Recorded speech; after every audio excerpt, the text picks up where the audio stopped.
बहुत समय पहले की बात है। एक घना जंगल था जहां विभिन्न जानवर शांतिपूर्वक रहते थे।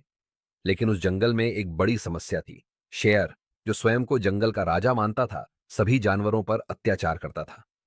शेर बहुत घमंडी और क्रूर था।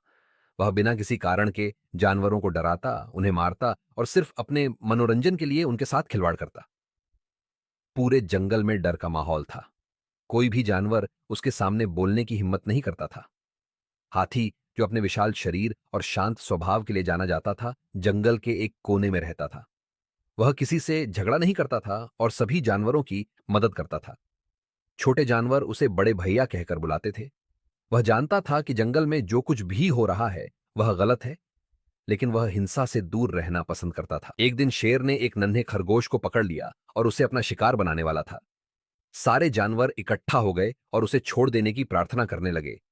लेकिन शेर ने हंसते हुए कहा, इस जंगल में मेरी मर्जी ही कानून है। जो मैं चाहूंगा वही होगा। इस दृश्य को देखकर हाथी का धैर्य टूट गया।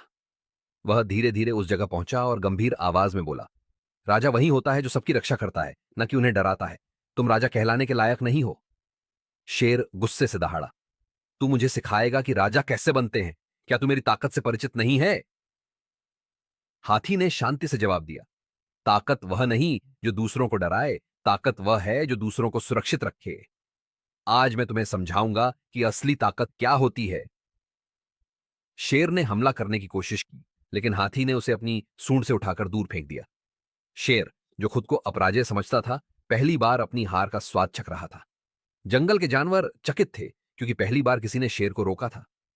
शेर उठकर भाग गया, लेकिन हाथी ने उसे जाने दिया और कहा, अगर तुम बदलना चाहो तो इस जंगल में तुम्हारा भी स्वागत है, लेकिन डर फैलाकर राज नहीं किया जा सकता। अगले कुछ दिनों तक शेर जंगल से गायब रहा।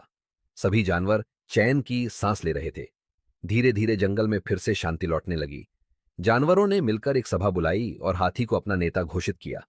लेकिन यह कहानी यहीं खत्म नहीं होती। कुछ हफ्तों बाद शेर वापस आया, लेकिन इस बार वह अकेला और कमजोर लग रहा था। उसकी आंखों में पश्चाताप था।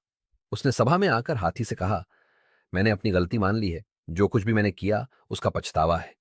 क्या मुझे एक मौका मिलेगा खुद को बदलने का? हाथी ने मुस्कुराकर कहा, हर कोई दूसरा मौका पाने के लायक होता है, बशर्ते उसकी मंशा सच्ची हो। जंगल को एक ऐसा नेता चाहिए जो ताकत और समझदारी दोनों में संतुलन रखता हो। अगर तुम वाकई बदलना चाहते हो तो हम सब मिलकर एक नया जंगल बनाएंगे, जहां डर नहीं, सहयोग होगा। शेर ने सिर झुका लिया और कहा, मुझे अपने किए पर शर्म है। अब मैं सभी जानवरों की सेवा करूंगा। समय के साथ शेर ने वाकई में खुद को बदल लिया। वह अब छोटे जानवर